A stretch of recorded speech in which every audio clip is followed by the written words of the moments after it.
Bonjour, nous avons l'honneur de vous présenter Soft2GFA qui est un système de gestion des files d'attente. Au démarrage de l'application, nous arrivons sur une interface avec un formulaire d'authentification. Au niveau de celui-ci, l'utilisateur doit saisir son login, son mot de passe et éventuellement le numéro de son guichet. Nous allons considérer que l'utilisateur dont il est question ici a comme login admin BR. Nous allons saisir son mot de passe et considérer qu'il est au niveau du guichet numéro 10. Donc nous allons saisir 10 et cliquer sur le bouton envoyer. Admin BA est administrateur. À ce titre, arrive sur l'interface d'administration. Au niveau de cette interface, un certain nombre de fonctionnalités sont à sa disposition. En particulier, il peut cliquer sur le lien initialisation pour indiquer le numéro par lequel on va démarrer. Nous allons considérer qu'on démarre par le numéro 3. Donc on saisit 3. On clique sur initialiser. Voilà qui est fait. Admin BA est aussi responsable de guichet et à ce titre, il peut et doit accéder à l'interface qui est destinée au poulet. Pour ce faire, il clique sur file d'attente. Numéro 3. Guichet 10. Cette interface qu'on peut personnaliser à volonté se compose pour le moment d'un certain nombre d'éléments. En haut à gauche, nous avons le logo de la structure plus une image qui appartient à la structure. À droite, nous avons respectivement une zone où sont affichés le numéro et le guichet, une zone qui nous permet d'afficher la durée moyenne de passage d'un client au niveau du guichet, une zone qui nous permet de rappeler un numéro au besoin, une liste qui comporte l'ensemble des opérations disponibles au titre de l'utilisation de la GFA. En bas, nous avons une animation qui va boucler pour afficher les produits et services qui sont offerts par la structure. À droite, nous avons une image fixe qui est une publicité pour la structure. Verticalement, nous avons une deuxième animation qui va boucler pour afficher le slogan de la structure. Sur l'avant-dernière ligne, nous avons la date courante et l'heure courante. Sur la dernière ligne, nous avons 3 boutons dont le premier est masqué pour le moment. En effet, le bouton qui nous permet d'accéder au client suivant ne sera affiché que lorsqu'on aura précisé le type d'opération effectuée par le client courant. On va considérer que le client a fait un dépôt, donc on clique sur dépôt. Donc, le bouton qui permet d'appeler le prochain client s'affiche. Nous avons un bouton pause qui nous permet d'éviter de décompter le temps de la pause pour déterminer la durée moyenne de passage d'un client au guichet. Pour terminer, nous avons un bouton quitter qui nous permet de fermer la fenêtre courante et de mettre fin à la session. Pour passer au client suivant, on clique sur la flèche. Numéro 4. Guichet 10. On va considérer que le client a effectué un retrait. On passe au client suivant. Numéro 5. Guichet 10. Nous allons dire après un moment qu'il a abandonné, donc nous sélectionnons abandon. On clique sur suivant. Numéro 6. Guichet 10. Nous allons considérer que le client a effectué un transfert. Nous allons revenir sur l'interface d'administration pour créer un nouvel utilisateur en cliquant sur le bouton création utilisateur. Nous allons dire que nous avons un utilisateur qui s'appelle Saliou Sambo. Comme login, nous allons mettre SA Sambo, mettre son mot de passe. On va considérer que Saliou Sambo est simple utilisateur, donc nous allons laisser utilisateur et cliquer sur le bouton valider. Voilà qui est fait. Nous allons permettre à Saliou Sambo d'accéder au système. SA Sambo. Nous allons mettre son mot de passe et dire qu'il est au niveau du guichet numéro 1. Donc nous allons mettre 1. Cliquez sur envoyer.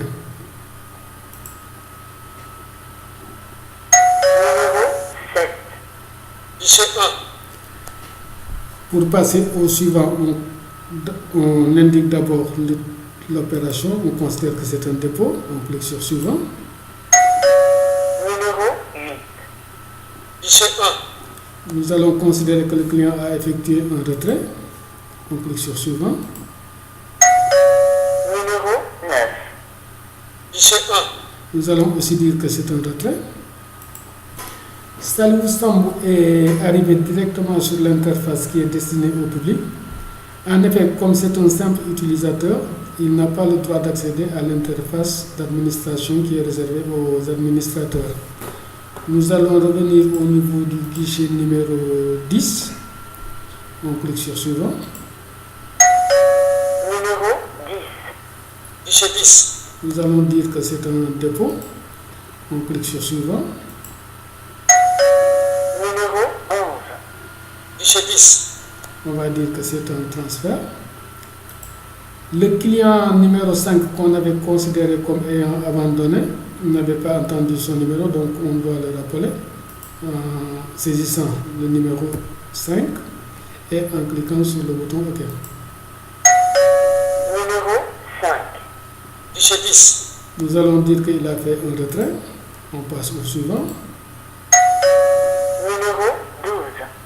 Guichet 10. Nous allons dire qu'il a aussi fait un retrait. Nous passons au suivant. Numéro 13. Guichet 10. On va dire qu'il a fait un dépôt. Nous allons indiquer la pause pour le client, donc qui est actuellement à 45 secondes de temps moins. Nous allons retourner au niveau du guichet numéro 1. On passe au suivant. Numéro 14. Guichet 1. Il a fait un dépôt. Nous allons revenir sur l'interface d'administration pour créer un autre utilisateur qu'on va appeler Jeanne Bien. Comme login, nous allons mettre JE Bien. Mettre son mot de passe. Nous allons considérer que Jeanne Bien est administrateur, donc nous déroulons la liste et nous choisissons administrateur. On clique ensuite sur valider. Voilà qui est fait. Nous allons permettre à Jeanne Bien d'accéder au système. Bien. On met son mot de passe. Nous allons dire qu'il est au niveau du guichet numéro 6. On clique sur envoyer. Jeanne Bien est administrateur, arrive donc sur l'interface d'administration. Pour accéder à l'interface qui est destinée au public, on clique sur file d'attente. Numéro 15. Guichet 6. On va dire que le client a effectué un dépôt. On passe au suivant. Numéro 16. Guichet 6. On va dire qu'il a fait un retrait. Nous allons revenir au niveau du guichet numéro 1 pour passer au suivant. Numéro 17. Guichet 1. On va dire qu'il a fait un retrait. Nous allons revenir au niveau du guichet numéro 6 pour passer au suivant. Numéro 18. Guichet 6. Nous allons dire qu'il a fait un dépôt. Nous allons revenir au niveau du guichet numéro 10. On clique pour faire suivant. Numéro 19.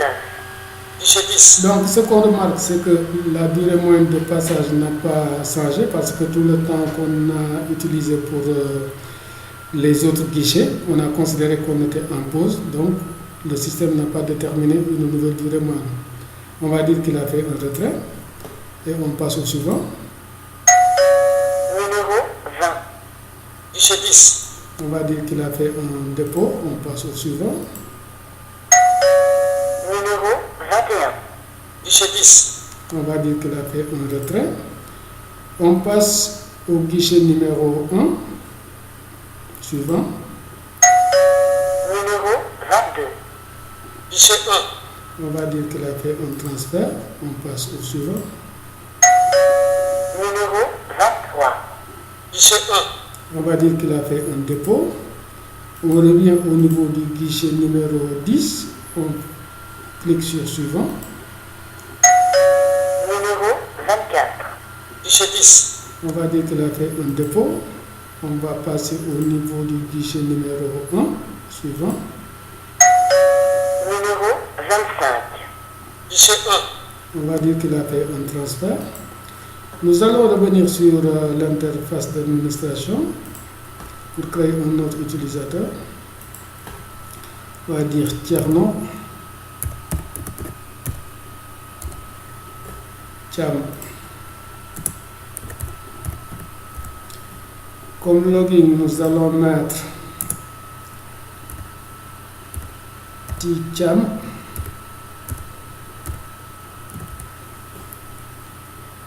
On va mettre son mot de passe. Nous allons considérer que Thierno Thiam aussi est administrateur. Donc dans la liste, nous allons choisir administrateur et cliquer sur valider. Voilà qui est fait. Nous allons permettre à Thierno Thiam de se loguer au système.